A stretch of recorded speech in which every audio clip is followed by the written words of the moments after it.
Hello, lovely beings. I'm JJRose. Hope you are all well and wonderful. I want to give a humongous thank you to an individual who reached out to me with a huge email suggesting all sorts of different information for me to kind of delve into on my videos. It is so appreciated. This person took so much time and energy in writing this out. So honestly, this episode is dedicated to you. You know who you are. I can't express my appreciation enough to you for taking all that time and energy, not only in listening to me, but in being so thoughtful with everything for the collective good of wanting to make sure that information was either clarified, expounded upon, or gone into other subjects a little bit deeper.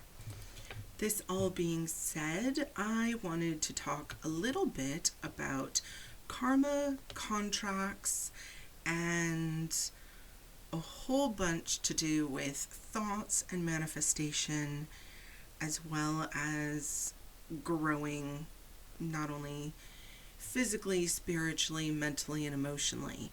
So this episode is going to have a lot in it. I'm going to try to make it as palatable as I possibly can, but you are going to hear me jump a little bit all over the place in regards to some of these topics, because I know I have covered them before, and or I think there's just enough public awareness as to the concepts that I don't need to expound too much. So the first point I would like to make is it is incredibly important with any spiritual practice, even including religions, that there be some personal accountability for your own actions, and therefore cause and effect. So for instance, if something really negative happened to you, in order to heal and to grow from that, having a victim mentality of, oh, this happened, woe is me, really you're giving away your power. The way to take your power back in those situations and really heal and learn from a bigger universal spiritual perspective is to take some responsibility and accountability for your part in whatever it was that occurred. And this is going to be kind of a strange subject because a lot of people instantly are going to go back to some childhood traumas, and they're going to think, well, what did I do? I was a child. I was innocent. What did I do to deserve whatever it was that occurred? And this is where we come into contracts. And these are soul contracts that are made before you even incarnate into this body. These are things that your soul needed in order to grow, to learn, to put you on a specific trajectory, to give you, albeit certain traumas, certain mindsets, so that your life would go in a very specific direction. I am not condoning negative acts in one way or another. Absolutely not. Because obviously if something bad happens to a child, there's usually more than one person involved. That being said, there are things that as we age and we're able to get perspective on, they start to make a little bit more sense. It's really, really hard when you're in the midst of the storm to think about it's eventually going to be over and the rainbow is going to come out, right? Like, it's extremely hard when you're in the middle of that whirlwind of emotion. But in regards to contracts, especially when it comes to stuff that happened when we're young, even stuff that happens when we're older, that we say, I did nothing whatsoever to cause that to happen, etc. That's when we look into contracts. Because one of the biggest things I've been asked over the years, whether it's by people who are having questions in their faith, issues with their faith, or just believing in something at all, really the major question is, why do bad things happen to good people, right? So When we break this down a little bit, there's a couple things. Obviously there's karma. Everyone's pretty much heard of karma, right? Cause and effect. You do something bad happens to you. You do something good happens to you. But we all have met or know or are those type of people where you put all this good out into the world, and once in a while, poopy things happen, right? Things happen that maybe they're not deserved, or you don't even understand why people would act that way towards you. All those thoughts. And sometimes these things are put into our lives so that we can have a growing moment. I know I've stated over and over again that human beings seem not to grow unless there is some kind of hardship, which is why we have an adversary on this planet and in this level, where there is a deliberate opposition to good that is working, in essence, with the good in order to create some negative experiences, information, things that will happen. And again, that is very deliberate by Creator, Source, Spirit, God, Universe, whatever you want to call it. And the reason being is because we here, since most of us are pretty veiled when we come here, meaning we don't have total recall, we're not 100% aligned with Source and understand everything that Source, God, Creator, Spirit, Universe does, because it does act very mysterious and sometimes weird, in a good way. And, I've had a lot of people who are like, they get tarot readings or they get a psychic reading and they're like, oh, this information was so cryptic. And it's like, yeah, it is cryptic now because whatever it's talking about hasn't happened yet. And if it were to be very, very blunt, like, hey, on this date, at this time, this is going to happen to you, you would do everything within your power to make sure that that doesn't happen. You would avoid that place, time, area, whatever it was, right? Because who wants bad stuff to happen? So sometimes in those readings, the little quote-unquote cryptic things that pop in are because Spirit doesn't want you not having that experience. It needs you to have that experience, but it's also trying to give you a heads up to, hey, when that time comes, here's a little bit of information on it. I had one of these recently. Someone had asked me to do, a quick check on them. I went to do the check. I don't know this person very well. We've had some contact in the past, but I don't personally know them. So I go to check, and basically all I got was a still shot. I saw them doing this specific thing, but it wasn't active. It was almost like someone snapped a picture. And I got no information whatsoever, which is extremely rare for me.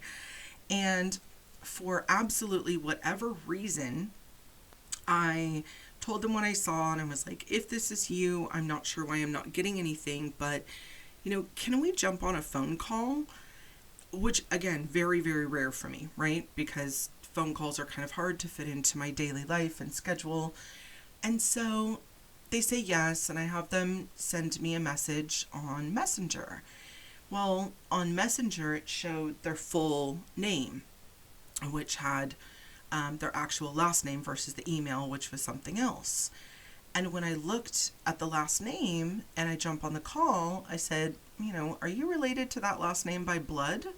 And they said, yes. And it turns out we are distant cousins. And the reason I bring up that example in particular, it was super cool for me and them just to find that out, because probably not what either of us were expecting. So surprise for me as well. But also, if I had been able to see and just email them back, I never would have known potentially that we were related. Not that that is specifically super important. It was just really cool. And I think it had a very significant effect on both of our lives, just to even know that we still have relatives from that bloodline out there. And how cool was that, right? But again, Spirit works in weird ways. Normally I'm able to see and get information complete. And in this one case, for whatever reason, I offered this phone call, and that ended up leading to a whole new discovery that we wouldn't have had. And that's sometimes how spirit works. You're trudging forward on your path, you keep getting all these weird diversions, and then eventually, you just go with one of the diversions because there's no other choice but to do that. And then it ends up taking you on this pretty cool and amazing journey that you never would have done had that diversion not been there in your face, or that issue or quote unquote problem, word I don't exactly like too much. But, and the reason why I don't like that word is because problem sometimes feels so overwhelming, even though when you say the word problem, it's very easy to say problems have solutions. And I think overall, and the point that I'm trying to make in this is, if you break down any part of your life and you think this is unhealable, I'm never going to get over this, I'm just going to have to live with whatever this is for the rest of my life, boo-hoo, you're not growing. You're choosing to stay stuck. And I know I don't want that for you. And in all honesty, I don't even think you want that for yourself. That being said, there are people who want to stay stuck. They like whatever negativity in their life that is. There are people who not only do they enjoy it, but they cannot wait to spread it to others. And this really comes down to the phrase, misery loves company. And it does, because people who are knee deep in their negativity cannot wait to spread it to others. They cannot wait. And they don't even deliberately know that they're doing this, but every time they talk to people, it's always negative. Every time they talk about themselves, they always lead with all the traumas and the negativity. It's never really a happy conversation. But if you actually listen to them, when they talk about the trauma, when they talk about the negative things, they almost sound giddy. And it's almost, I'm so sorry to use this phrase, but it's almost like they get off on the negativity, on holding on to that baggage. Like, that's what does it for them. Now, here's where we come into the judgment. It's very hard to judge those people because A, you don't know why they are the way that they are. You don't know what contracts that they have within their soul in order to keep that negativity going. That could be part of their contract to be a negative catalyst for other people. It could be part of their contract to stay stuck, to be an example to other people as to what not to be. I know I saw a meme one day and it said, some people are here to show you what it would be like if you don't grow and heal. And as impacting as that is, it's sad, right? Because I don't want anyone out there just suffering and dealing with negativity and drama and not healing. But at the same time, if they don't want help, it's not my place nor my purpose to try and drag them to get help. I can show them that it's available for them. I can reach out a hand. But if they choose to bat my hand away and don't want to proceed further in healing or being a better person or having a better life or getting themselves out of those circumstances, there's nothing I can do about it. And we've all met people like this. I mean, this is not uncommon. You've either met them and said goodbye very quickly, or some of them have stuck around a very long time, and I'm sure there's a few of you out there right now listening to this who are imagining some of those people thinking, oi, yeah, indeed. And, again, this is where we come back to no judgment. Okay, so I feel like I've beat that part well enough that hopefully that makes sense. So another question that was asked was how to make amends or change karma for what's been done in one's past, especially if it was a situation where maybe the person was addicted to something or maybe was very young and didn't understand what they were doing fully, And now that they're older and they're out of that mindset and they're out of that addiction, how can they make amends? Not only physically, but spiritually. And for that, honestly, you know, depending on what you know about 12-step programs, the basis for the 12-step programs are awesome. They really do go through things that not only can you do if you're obviously addicted to something and trying to get off of it, but also to do your own spiritual inventory. A lot of those things still check all those boxes and still work. So without going through all the 12-step programs, but they are definitely available online for free. Highly recommend if you're not familiar with them, even just familiarizing yourself with the different 12 steps. They have them listed out pretty easily for pretty much anyone to find. But there's a huge component of that, which is having that moment where you say, basically, I was powerless at the time because I didn't know any better, right?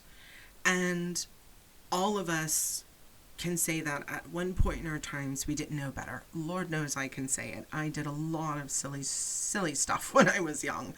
And it was because, yeah, part of me knew better, but I was young and I wanted to experiment. And, you know, that's how young people are, right? Like, I did a lot of really dangerous and spiritual stuff that was quite dangerous when I was younger. And, you know, now I would slap myself on the wrist and say, silly girl, what are you doing?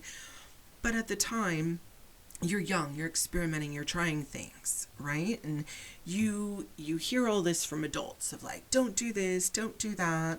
But, you know, this is how kids end up playing with Ouija boards, because it's almost like as a parent, when you tell them, no, don't do this, you know, this has consequences. Some kids listen, most kids don't, to be perfectly honest. And when I say kid can go all the way up into your 30s or 40s. Some people are grown kids.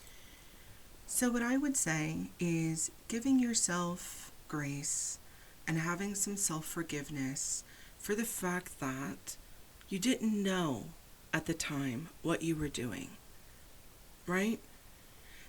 I mean, if you really, really think about it and take a moment, there's probably a lot of things in your life that you had absolutely no clue that you were doing, nor really what the consequences really, really were overall long term. I know, especially, you know, as kids, teenagers, a lot of people don't understand the consequences of their actions. They're still young, they're still growing. Now, when it comes to your 20s and 30s and you're acting some kind of way, you don't always realize the impact that you're having on other people's lives. You don't realize how your parents are worrying about you like crazy until you become a parent yourself. You don't realize the, you know, holy heck you were giving to your teachers until you have to all of a sudden take care of children. And when they start acting out, or, you know, see someone's teenagers act a certain way and you think, oh my God, I was just like that and worse when I was in school. So there's a bit of self-forgiveness that has to happen, and giving yourself grace. Now, as we all know, there are times in our lives when we did know better and we did something else anyway. And that's when you really have to make amends with yourself first, apologize, not only to yourself, but to anyone else that was affected. And that is not always going to be greeted by other people so well. I've heard a lot of people try to make amends to other people and it went terribly, terribly wrong, or they were told, I want absolutely nothing to do with you, or there's just no physical way to do it. You know, mind you, if they blocked you or they moved and you lost touch and you have no way to find out where they are, to do that. And it's not always important that you do it directly with the person. You can do it also on a soul level of just through prayer. Saying, you know, God, you know my heart. Can you please ask this person for forgiveness for whatever it was that you did when you knew better, and really feel what it was and the magnitude of what it is that you did. And when you feel that yourself, don't get stuck there with how awful it is and how bad of a person you were when you did whatever. But take that and learn from it so that you don't do it again. And I say this because this is part of growing and healing. I've seen a lot of people say they're sorry over and over and over again, but they keep doing the same thing over and over again. So at a certain point, your apologies or I'm sorry mean jack diddly, because it's empty words. It's like saying I'm sorry before you literally go out and do it right in front of the person's face. No, you don't even mean that apology. What you should say is, I'm going to do this anyway. Sorry you're going to feel bad, or, but I mean, even acknowledging the fact that whatever it is that you're doing is bad or isn't correct within yourself, but also when you take that time within yourself to reflect and think and feel what it might be like for that other person and how they felt. That's really when the true healing and awareness and definitely wanting to ask for forgiveness for whether it's pain, anger, hurt, sadness, whatever it is that you inflicted on somebody else by your actions. That's, I feel, where that depth really comes from. Because it's very easy to say, I'm sorry, I was wrong. But it's a whole nother thing to have to feel within yourself how you might have made that person feel. Now, a huge part of this comes down to taking accountability and responsibility for your actions. So for every action, there is an equal and opposite reaction, right? That's just kind of a basic law of physics that we live by. And that being said, I feel like there are a lot of people who are pretty new to spirituality and or other religions who feel like there is no need for accountability or responsibility. It's all God made it happen, so therefore too bad, so sad, and go on their day. Or they put some money in the coffers or tithing and then they feel better about themselves. Or, they do a spell and or they say a certain prayer and they think all is forgiven. That's not actually taking responsibility and accountability for what it is that you did and or what happened. And to be perfectly honest, I've run into this recently on a few occasions with some folks. And I was absolutely astonished because, I feel like everything I know, everyone else knows too. So I always get my eyes broadened a little bit when I see people who absolutely think that they deserve or that they bear no responsibility or accountability for anything that they do. And they live their life in this way that isn't marked in reality whatsoever. But also, I just worry for them being out in the world and how the world is. The world doesn't work like that. The world definitely, if you act some kind of way, people are going to react to you some kind of way. And for anyone out there to say, I deserve blah, blah, blah, blah, blah, well, that's kind of you saying that you're in control and you know better than spirit or God. And especially if you have the nerve to say that to another person, I deserve X, Y, and Z. That's a big, bold statement that you're making. Now, I mean, if it's transactional, like I gave you $50 to do this, yeah, I totally understand that. If the person didn't do the job, whatever, yeah, they don't deserve payment. But if it's something where, well, I've been your friend, so you have to do X, Y, and Z, whoa. First of all, friendship doesn't require anything other than two people in agreement and it within some balance about how that friendship's going to work. Sometimes one person's going to be lower, the other one's lifting them up, and then vice versa. Sometimes you guys are going to be on the same page and you're just going to hold hands and skip around and have a good time and just be happy and support each other. And sometimes you both are going to be down, but at least you're there to hug each other while you're sitting down and having a good cry. That's how reciprocating friendships, relationships work. A huge part when you are healing yourself and you're seeing the impact of your actions and taking accountability and responsibility and understanding the things that led up to whatever the event was for yourself and or for somebody else, having grace, self-forgiveness, asking for forgiveness, whether that's in person or just via prayer or within your heart. All of that healing that you're doing has exponentially outward through you and your circle. So not only does it help you, it helps the other persons who were affected, because that's usually more than just one person, right? Not only because people talk, but also because, if you made someone's day a living you-know-what, they're probably going to go home and either vent or be in a really poopy mood to at least one or two other people, whether it's the person at the grocery store or their spouse or their kids, whomever. So when you're doing all this work and you're making it better, we'll put it that way, just to be blunt with blunt terms, not only are you helping you and the other persons involved, but then there's this change that takes place within yourself that magnifies because it affects everyone who's in your circle or your realm of the world.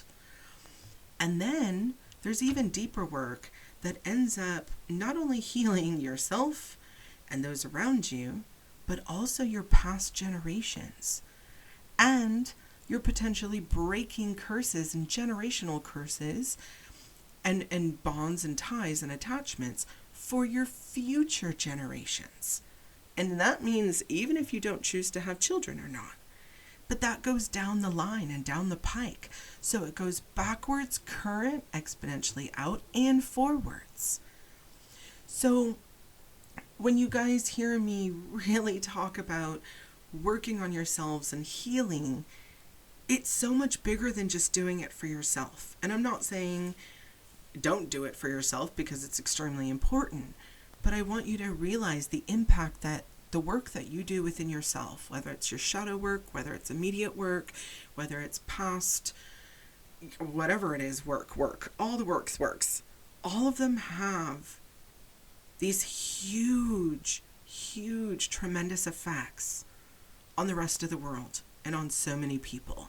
Kind of like the butterfly effect, right? What you do for yourself or for others can have these ginormous impacts on other people.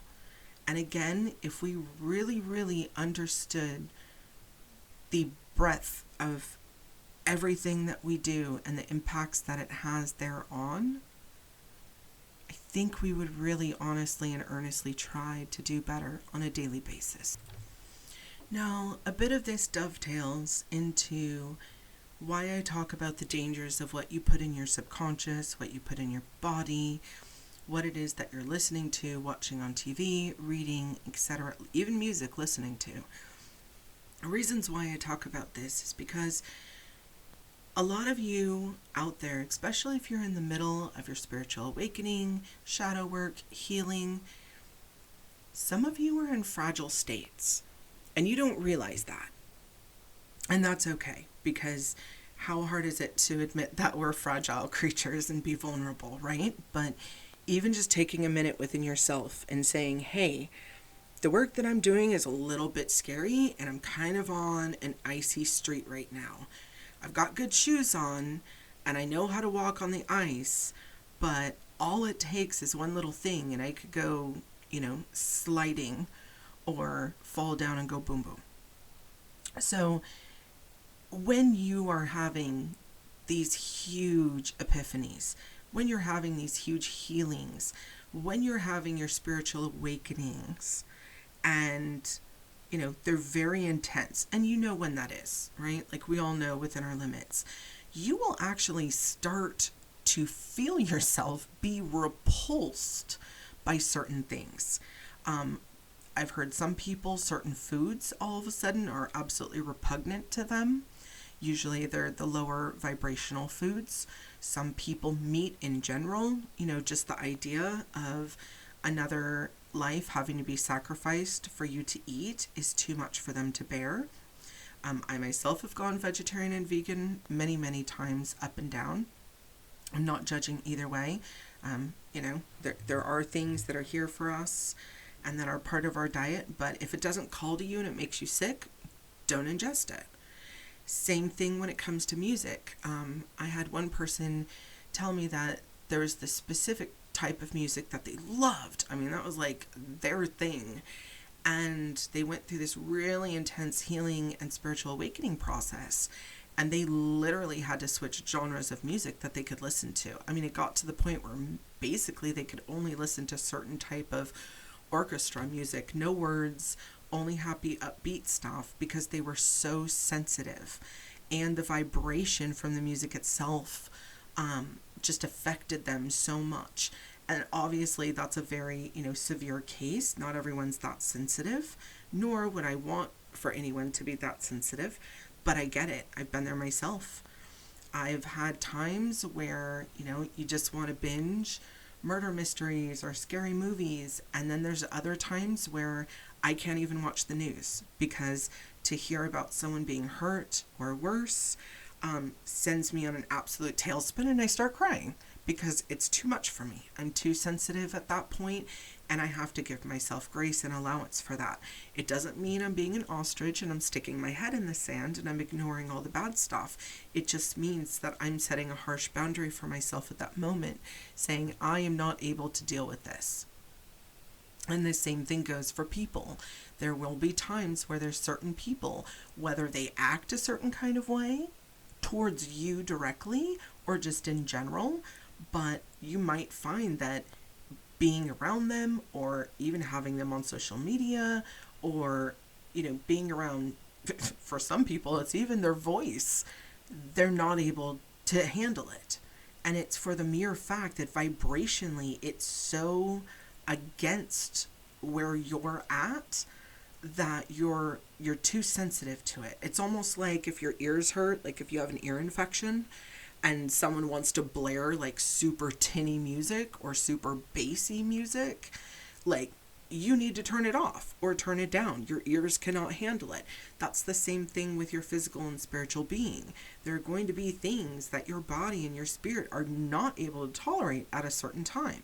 I'm not saying that's going to be like that forever, and I really don't hope that for anyone. I do know some people who are extremely sensitive.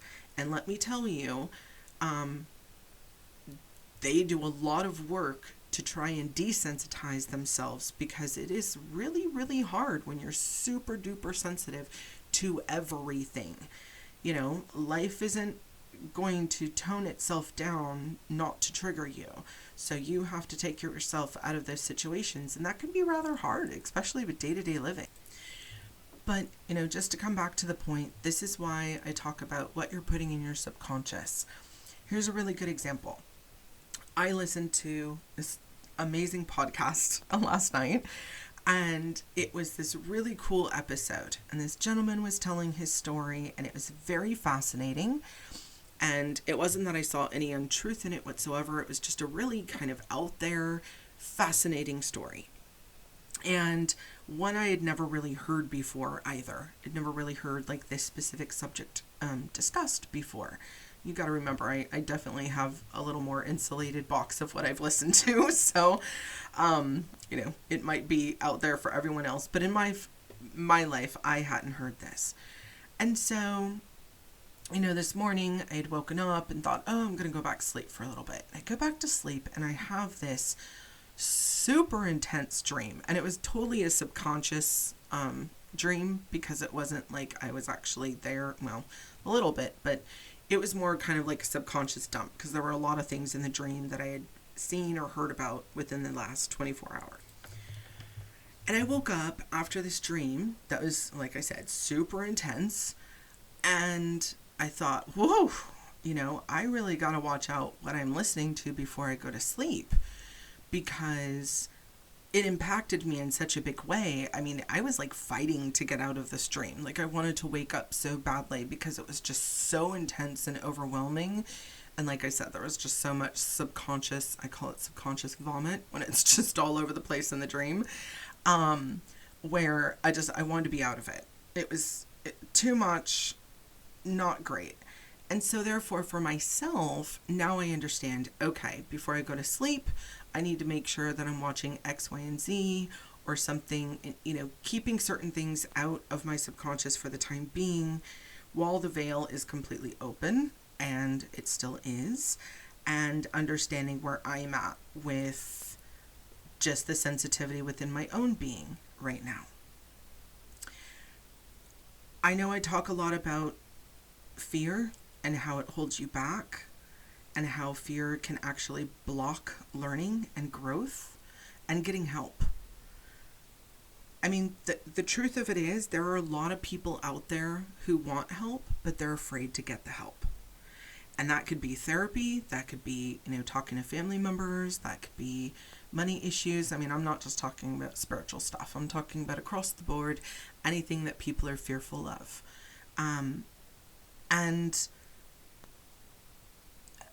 But yet again, we also have this dichotomy, right? Where there's parts of us that need something frightening almost to happen to get us off of our keisters to actually go get the help that we need, right? Like, everyone has a limit that we're going to say, okay, enough is enough. Like, I'm going to go seek help for whatever it is, whatever the situation may be.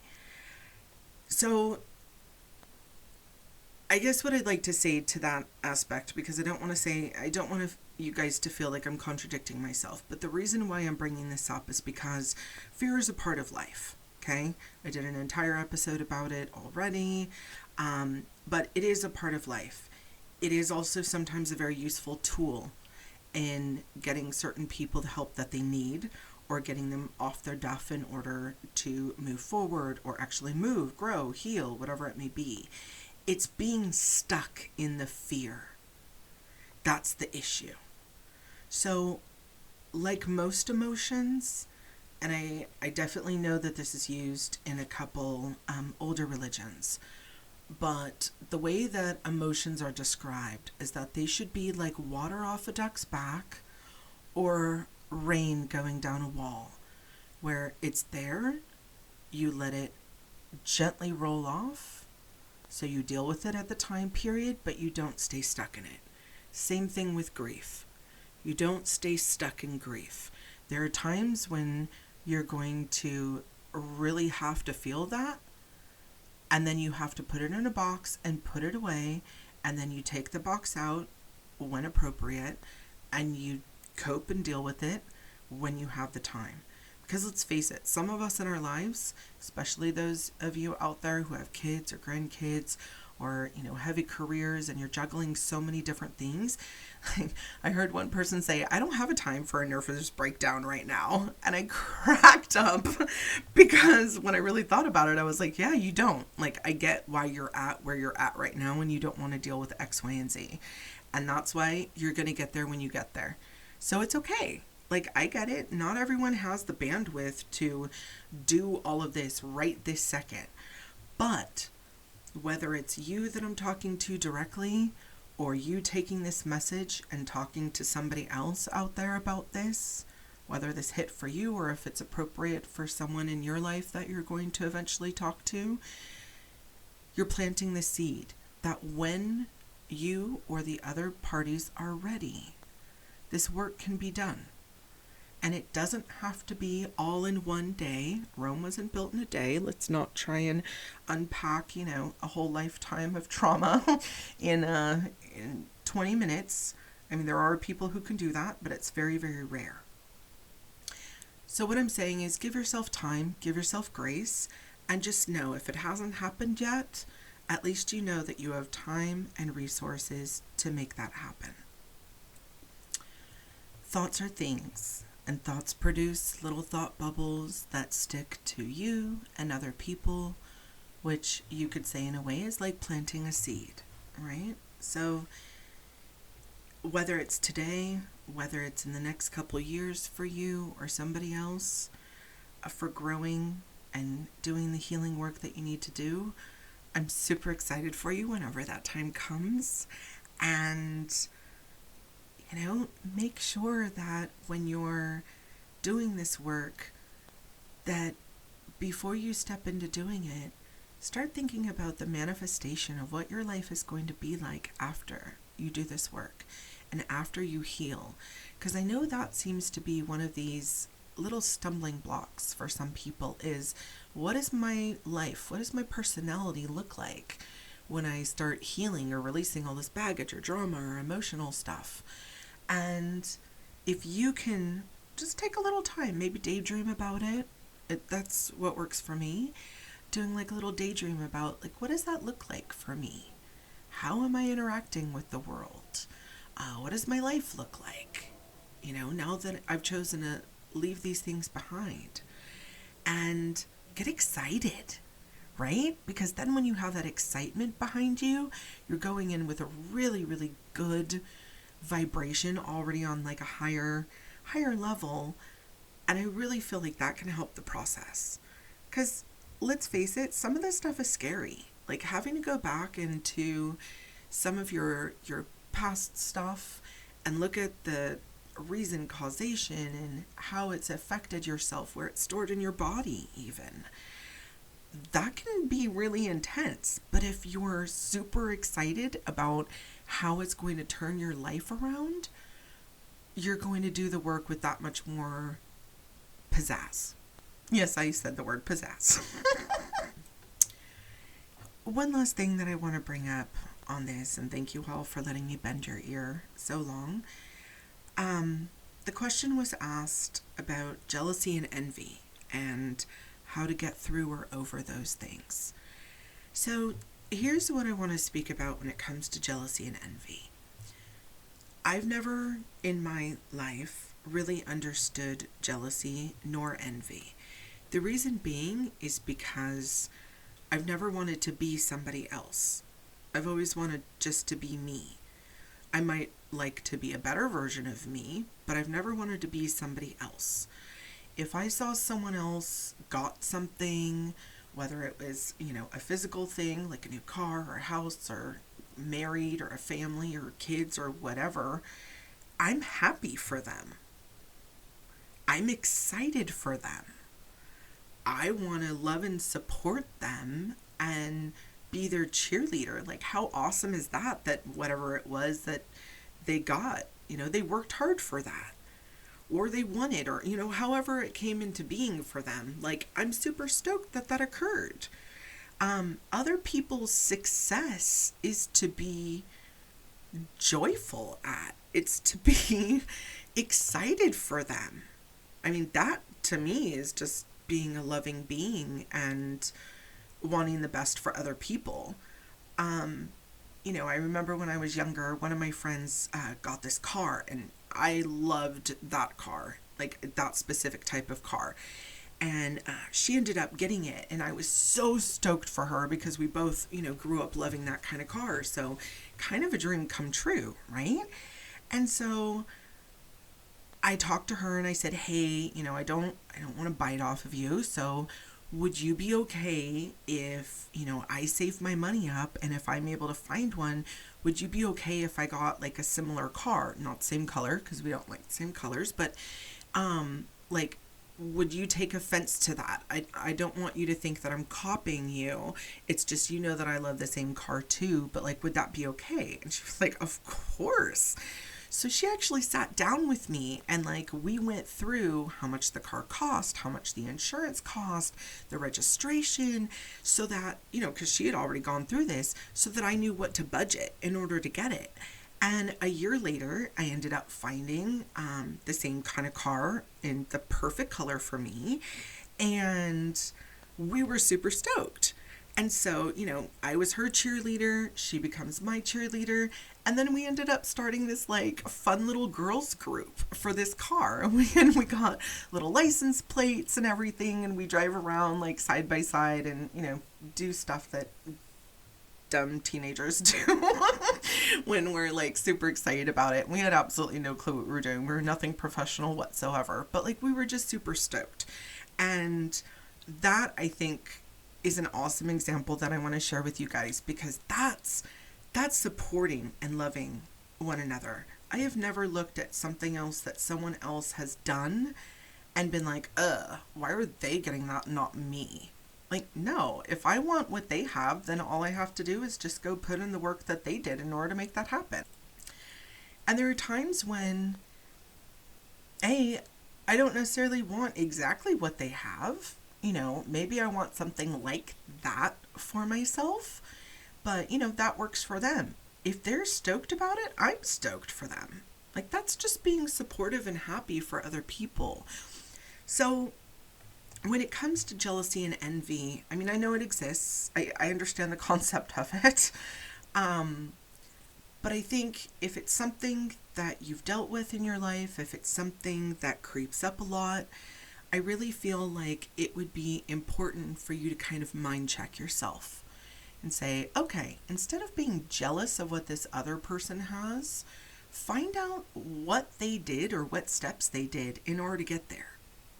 Whether it's financially what they did in order to get there, or whether it's the groundwork that they had to put in, to get there. I had a dear friend of mine who her goal was always to be a specific size. And yeah, we can all roll our eyes because we've all been there, right? But she worked her literal hiney off in order to achieve this. And I mean, don't get me wrong, she looked amazing. She was able to buy this whole wardrobe of stuff that, never really would have been appealing to her to wear before.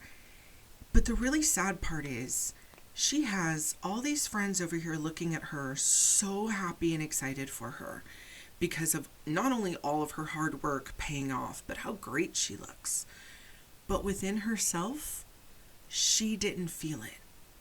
So here she was at this goal weight, wearing these awesome clothes that were her goal clothes to wear. And she felt more miserable than she did before she had put in all that work. And that made me so sad.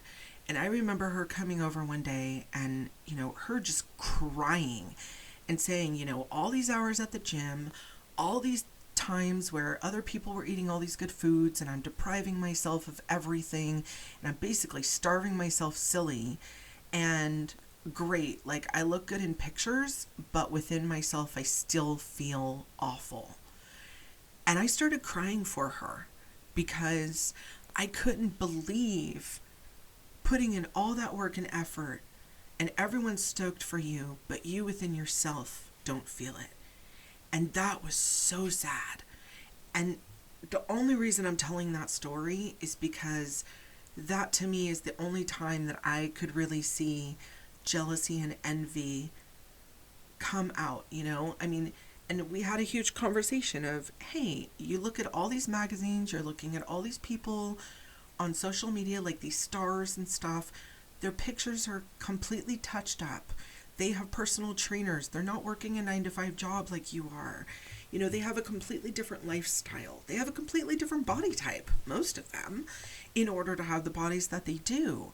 And so there gets this point where you have to just be happy with what it is that you have, in whatever shape, form, capacity that is. And when you have that innermost confidence and happiness with what it is that you have, I'm not saying sit there and be content forever, but do take a moment and be really happy and content with what it is that you have. And be happy with who you are and all the trials and tribulations that you've come through in order to be the lovely being that you are right now. And I say that with the biggest heart hug to all of you that I possibly can, because I see so many people struggle with this on a daily basis. Something's always got to be bigger, better, or they're just not happy with who they are or what they have. And I feel like it's because they're so focused on what someone else has that they can't see the green, luscious, beautiful grass that's in their own yard because they're so busy looking across the street at the neighbors or next door. So for all of you, I hope all of this made sense. I hope that this touched any one of you in some way that it's supposed to.